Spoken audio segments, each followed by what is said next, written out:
జాతీయవాద జర్నలిజానికి అసలైన వేదిక నేషనలిస్ట్ హబ్ ని సబ్స్క్రైబ్ చేసుకోండి. నోటిఫికేషన్స్ కోసం బెల్ ఐకాన్ పై క్లిక్ చేయండి. ఇప్పుడున్న ప్రభుత్వం చేసే పనిని వాళ్ళు ఏ 10 సంవత్సరాలు 60 సంవత్సరాలు 100 సంవత్సరాలకు చేస్తారన్నట్టుగా ఈ క్యాల్కులేషన్స్ కూడా చెప్పారు. సో మరి అది ఎలా అర్థం చేసుకోవాలి? And at the same time Nehru, Indira Gandhi mind సెట్స్ని okay అప్పుడున్న పరిస్థితి ఇప్పుడు కూడా అటువంటి పరిస్థితులే ఉన్నాయి. బట్ ఆ పాజిటివ్ యాటిట్యూడ్ని మన దేశ ప్రజల్ని నమ్మాలి, వాళ్ళల్లో విశ్వాసం పెంచాలి అనే విషయాన్ని ఊటంకించారు అనే పరిస్థితి అక్కడ కనబడుతుందా? ఎలా అర్థం చేసుకోవాలి? అండ్ ఇప్పుడు కాంగ్రెస్ పార్టీ కూడా క్యాన్సల్ పాలసీ ఏది ప్రవేశపెట్టినా cancel policy. So complete difference కనబడుతోంది కదా, ఆ సినేరియోని ఎక్స్ప్లెయిన్ చేశారనుకోవాలా ఎలా? అంటే మోదీ గారు నిన్న చెప్పిన సందర్భం కానీ లేకుంటే గత 10 సంవత్సరాల నుంచి కానీ లేకుంటే ఈ 23 years of his entire journey మీరు గమనిస్తున్నట్టయితే సో వారు ఒక అద్భుతమైన విషయాన్ని చెప్పారు మొన్న. అంటే ఏంటంటే భారతదేశం యొక్క అత్యంత కీలకమైన గొప్పతనం ఏదైనా ఉన్నది అంటే విశ్వాసం. ప్రజలకు ప్రభుత్వం మీద ఉండే విశ్వాసము, ప్రభుత్వానికి ప్రజల మీద ఉండే విశ్వాసము, ప్రపంచ దేశాలకు మన దేశ ప్రజల యొక్క సామర్థ్యం మీద ఉండే విశ్వాసం. సో ఈ విశ్వాసం ఎప్పుడైతే అంటే విశ్వాసం ల్యాక్ ఆఫ్ ట్రస్ట్ అంటాము కదా, సో ఎప్పుడైతే విశ్వాసం ఉండదో ఆ సమాజం ఎప్పుడు ముందుకు వెళ్ళలేదు. ఎందుకంటే ఇప్పుడు మీరు పొద్దున్న లేచినప్పటి నుంచి మీ పక్క వ్యక్తితోని కలిసి జీవించాలి, సంఘం కదా ఇదంతా, సమాజం అంటే కలిసి జీవించాలి. ప్రతి వ్యక్తిని అనుమానిస్తూ పోతే, ప్రభుత్వాన్ని అనుమానించి ప్రభుత్వం ప్రజలను అనుమానిస్తే అసలు ముందుకు వెళ్ళలేం. సో దీన్ని మీరు మోడీ యొక్క ఆర్థిక నీతిని చూసినట్టయితే 3 విషయాలలో ఇది చాలా బహిర్గతం అవుతుంది, అంటే చాలా ఎక్స్ప్లిసిట్గా విజిబుల్ అవుతుంది. వారు ఎందుకు ఈ విషయాన్ని చెప్పడం జరిగిందంటే గత పాలకులు చేసిన కొటేషన్స్ ఆయన ఎగ్జాక్ట్లీ వాళ్ళు చెప్పిన వర్బాటి మాట్లాడడం జరిగింది. ఎందుకంటే వాళ్ళ మైండ్ సెట్ ఎప్పుడు కూడా కాంగ్రెస్ పార్టీది ఏ రోజు కూడా ప్రజలు ఈ భారత జాతి అనేది అద్భుతమైన జాతి, గత ఎన్నో వేల సంవత్సరాలుగా మనము ప్రపంచము లిటరల్లీ అంటే కేవ్స్లో అంటే గుహలలో నివసిస్తున్న రోజులలో మనకి ఇక్కడ డ్రైనేజ్ సిస్టమ్ తయారు చేసుకున్న ఈ అద్భుతమైన జాతి గురించి వాళ్ళకు ఒక చులకన అభిప్రాయం ఉంటుండే. ఎందుకంటే దట్ ఈస్ కమ్, ఎందుకంటే వాళ్ళ ఎడ్యుకేషన్ కానీ వాళ్ళ మైండ్ సెట్ కానీ వాళ్ళు ఎప్పుడు కూడా నెహ్రూ కానీ ఇందిరాగాంధీ వాళ్ళు ఎప్పుడు కూడా మేము భారతీయులు అని చెప్పుకోలేదు, వాళ్ళు బ్రిటిష్ యొక్క డిసెండెంట్స్ లాగానే చెప్పుకున్నారు. సో వారు ఎప్పుడు బ్రిటిష్ మైండ్ సెట్తో ఆలోచించేటి వాళ్ళు. ఓకే వీళ్ళంతా బానిసలు, ఈ బానిస మనస్తత్వం. మొన్న ఖర్గే గారు కూడా మాట్లాడుతూ మీరు ఇంకా ఈసారి గిట్ట మోడీకి ఓటేస్తే ఇంకా నెక్స్ట్ టైం అసలు ఓటే వేసే అవకాశం లేదు అంటే ఇదేంది ఇది? అంటే ఇది చాలా తప్పు మాట ఇది. ఎందుకంటే మనం ప్రజాస్వామ్యం, ఇప్పుడు వారు 140 కోట్ల మందిలో 90 కోట్ల మంది ఓట్లు వేస్తేనే కదా ఈరోజు ప్రజాస్వామ్యం నిలబడేది. సో వారు చెప్పే విషయం ఏంటంటే 3 అద్భుతమైన విషయాలు వారు ఎప్పుడు అంటే వారు ఈ 10 years ఆఫ్ బడ్జెట్ కానీ మీకు పరిశీలిస్తే తెలుసు. ఒకటి, ఇంతకుముందు మనం చాలాసార్లు వింటుండేది ఏంటంటే ఇన్ఫార్మల్ సెక్టర్ అని. So what he did is he formalisation of this economy, భారతదేశం యొక్క ఆర్థిక స్థితిగతులను ఫార్మలైజ్ చేశారు. ఈరోజు ఒక చిన్న గుడిసెలో ఉండే లేకుంటే గ్యాగ్ ఎంప్లాయీస్ కానీ లేకుంటే ఇప్పుడు స్విగ్గీలో కానీ మిగతా వాళ్ళు ఎంప్లాయీస్ కానీ చిన్న ర్యాపిడోలో పనిచేసే వాళ్ళకు కూడా లోన్స్ దొరుకుతున్నాయి. ఎందుకు దొరుకుతున్నాయి? బికాజ్ హిజ్ ఎంటైర్ ఆయనకు వచ్చే డబ్బులు కానీ ఆయన పెట్టే ఖర్చు కానీ ఫార్మలైజ్ అయిపోయింది డిజిటలైజేషన్ టెక్నాలజీ వచ్చిన తర్వాత. ఇంతకుముందు మీరు ఒక చిన్న ఎంప్లాయీ లేకుంటే ఒక బండి మీద బజ్జీలు వేసుకునే ఒక ఎంప్లాయీ లేకుంటే బండిలో బజ్జీలు వేసుకునే ఒక సెల్ఫ్ ఎంప్లాయిడ్ అతన్ని బ్యాంకుకు వెళ్ళి లోన్ ఇచ్చేది కాదు, కానీ ఈరోజు లోన్ ఇస్తున్నారు. ఎందుకు జరుగుతున్నది అది? ఎందుకు అతని వ్యాపారాన్ని అభివృద్ధి చెందుకునే? ఎందుకంటే ఎంటైర్ ఎకానమీ భారతదేశ ఆర్థిక స్థితి ఫార్మలైజ్ అయిపోయింది. రెండో విషయం ఎంత గొప్ప విషయం జరిగిందంటే ఇంతకుముందు పాలకులు ఏ రోజు కూడా మహిళలను కానీ పేదవాళ్ళను కానీ ఓకే వీళ్ళంతా గవర్నమెంట్ మీద ఆధారపడి బతుకుతున్నారు, వాళ్ళకి ఎప్పుడు మేము అంటే గవర్నమెంట్ ఏదో ఒక అంటే ధాన్యమో లేకుంటే 100 రూపాయలు 200 రూపాయలు నెలకి ఇంత ఇచ్చి వాళ్ళను బతికిస్తున్నాము అనే ఒక భ్రమలో ఉండేటివాళ్ళు. మోడీ గారు వచ్చిన తర్వాత ఒక అద్భుతమైన విషయం ఏం జరిగిందంటే he has made them A productive arm of economy. ఇప్పుడు ఈరోజు మీరు గమనించినట్టయితే the bottom 25% of Indian economy ఎవరైతే లీస్ట్ 25% ఉన్నారో వాళ్ళ contribution to GDP has actually growing. Last ఇయర్కి 8.3% ఉంటే ఇప్పుడు 8.4% అయింది ఒక్క సంవత్సరంలో. అంటే వాళ్ళ కాంట్రిబ్యూషన్ పెరగడం వలన, ఎందుకంటే దానిలో ఉండే మనుషుల సంఖ్య చాలా ఎక్కువ ఉంటుంది. ఇప్పుడు bottom 25% of Indian economy is contributing more and middle 74% also contributing more. వాళ్ళది కూడా కాంట్రిబ్యూషన్ 75 నుంచి 78% వచ్చింది. అంటే దాని అర్థం ఏంటంటే అంటే మోదీ గారి యొక్క ఆర్థిక విధానాల వలన ఈరోజు ప్రతి వ్యక్తికి ఎవరైతే ఎంటర్ప్రైజింగ్ అంటాం కదా, ఎవరికైతే కష్టపడే తత్వం ఉన్నదో వాళ్ళందరికీ కూడా అవకాశాలు వస్తున్నాయి. ఎవరైతే కష్టపడలేరో అంటే ఫర్ ఎగ్జాంపుల్ ముసలి వాళ్ళు కావచ్చు, చిన్న పిల్లలు కావచ్చు, అనాథలు కావచ్చు, వీళ్ళ కోసము మళ్ళీ ఎంపవరింగ్ వెల్ఫేర్ అని వెల్ఫేర్ స్కీమ్స్ కూడా అట్లనే తీసుకొచ్చారు. రైట్, ఇది రెండో అద్భుతమైన విషయం. మూడో విషయం ఏం చేశారంటే వారు access to market, that to external market.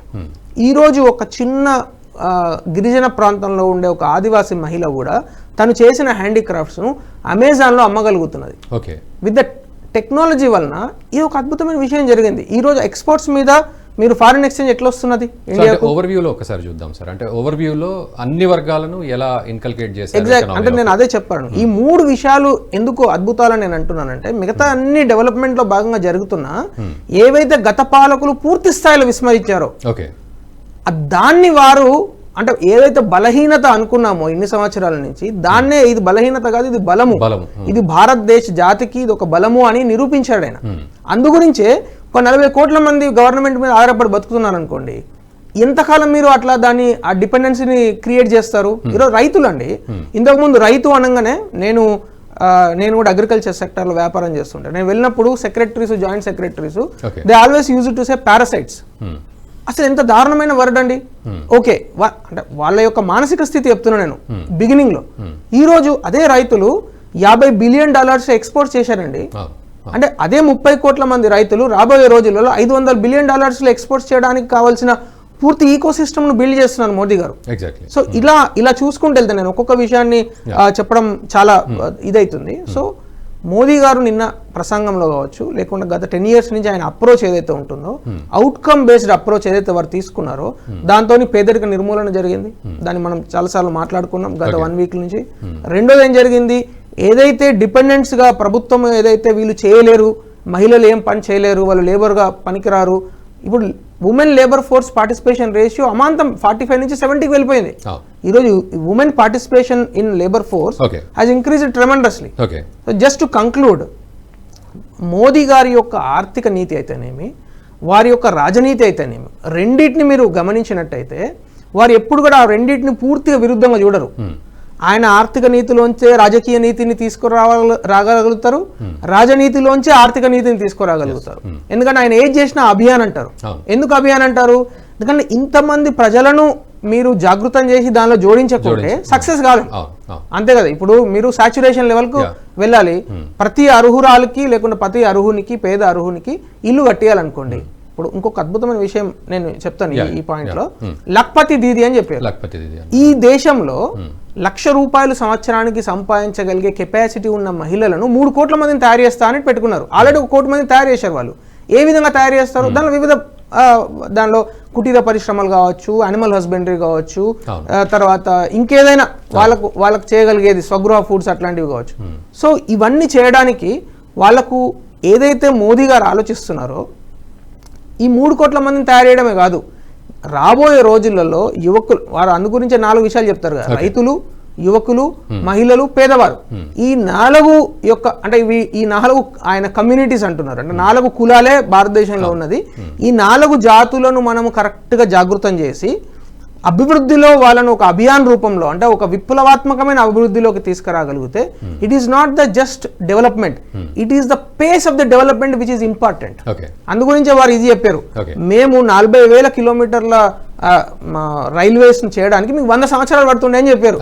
ఎందుకంటే pace of the development is also very important. ఎందుకంటే కంపెనీస్ లో కూడా, ప్రైవేట్ కంపెనీస్ ఏ కంపెనీ కూడా ఇప్పుడు ఫేస్బుక్ కావచ్చు, ఇవన్నీ జస్ట్ 10 సంవత్సరాల్లో పెరిగినాయి. అందుగురించి వాటి గురించి మనం rapid growth. So rapid growth is important, quantum jump is important. ఇప్పుడు గత పాలకులు 30 సంవత్సరాల్లో మనము ఏదో 5వ స్థానంలోనే 4వ స్థానంలోనే అని విజన్ చేసింది. వారు చాలా 5 సంవత్సరాలు 6 సంవత్సరాలు ఎప్పుడు కూడా వారు ఇప్పుడు 2014లో గెలవంగానే ఆయన మనం ప్రపంచంలోనే అభివృద్ధి చెందిన దేశం వికసిత్ భారత్ అనలేదు. ఎందుకంటే అప్పుడంతా స్వచ్ఛ భారత్ అదంతా నడిచింది. అప్పుడు అంటే ఫేజ్ అంటే వారి విజన్ కూడా అట్లానే ఉంటది. ఎప్పుడు కూడా మీకు ఆయన చెప్పారు, ఏం చెప్పారు, నా విజన్ ఎప్పుడు వెంటనే నేను చెప్పను, ప్రోగ్రెసివ్లీ అన్ఫోల్డ్స్ ఇట్ సెల్ఫ్. అంటే స్లోగా తెలుస్తుంది. ఫస్ట్ ఏం చెప్పారు, 5th లార్జెస్ట్ ఎకానమీ కావాలి మనం, అది టార్గెట్ పెట్టుకున్నారు. నెక్స్ట్ ఏం చెప్పారు, 5 ట్రిలియన్ ఎకానమీ అని చెప్పారు. ఇప్పుడు కొత్తగా 7 ట్రిలియన్ ఎకానమీ అని మాట్లాడుతున్నారు. ఆ తర్వాత వికసిత్ భారత్, అవును. అంటే ప్రపంచంలోనే సూపర్ పవర్ కావాలి. అవును. అంటే మన తెలుగు వాళ్ళకి అర్థం కావడానికి చెప్తున్నాను, Yeah. Super power. మనం అదర్వైజ్ విశ్వగురు అని చెప్పాలి. అవును. సో జస్ట్ టు కంక్లూడ్, నా పాయింట్ ఏంటంటే మోదీ గారు ఏదైతే చేస్తున్నారో వారు గత పాలకులతోనే కాంట్రాస్ట్గా, గత పాలకులు ఏవైతే విస్మరించాలో, గత పాలకులు ఏవైతే వీక్నెసెస్, బలహీనతలు అనుకున్నారో వాటినే బలాలుగా చేసుకొని వారు విస్మరించిన విషయాలనే మోడీ గారు తీసుకొని వారు విస్మరించిన అదే ప్రజలపైన విశ్వాసం ఉంచి ఈరోజు భారతదేశం యొక్క అభివృద్ధిని ఆయన ఏదైతే ప్లానింగ్ అంటే ఒక విజన్తో వెళ్తున్నారో, కల్పనతోని, అదే పద్ధతిలో గత 10 సంవత్సరాల్లో జరిగింది. నెక్స్ట్ 5 years కూడా చాలా పెద్ద పెద్ద డిసిజన్స్ ఉంటాయని కూడా చెప్పారు. ఎందుకంటే నెక్స్ట్ 5 years లో పెద్ద పెద్ద డిసిజన్స్ నెక్స్ట్ 1000 ఏళ్ళు గుర్తు పెట్టుకోవాలని చెప్పారు. అంటే ఎంత పెద్ద డిసిజన్స్ ఉంటాయో ఆలోచించండి. సో అది ఖచ్చితంగా, అంటే మేము కూడా ఈగర్గా వెయిట్ చేస్తున్నాం, మనందరం ఈగర్గా వెయిట్ చేస్తున్నాం. సో వారు 400 సీట్లు తెచ్చుకొని ఖచ్చితంగా అద్భుతమైన విజయం సాధించాలని అందరం కోరుకుంటాం. ఈ వీడియో మీకు నచ్చినట్టయితే లైక్ చేయండి, 10 మందికి షేర్ చేయండి. అలాగే కామెంట్ల రూపంలో మీ అభిప్రాయాలను మాతో పంచుకోండి. Nationalist hub group of channels ను సబ్స్క్రైబ్ చేసుకుని తెలుగునాట జాతీయవాద జర్నలిజాన్ని ప్రోత్సహించండి. ఈ వీడియో కింద ఉన్న బెల్ ఐకాన్ పై క్లిక్ చేయడం మర్చిపోవద్దు.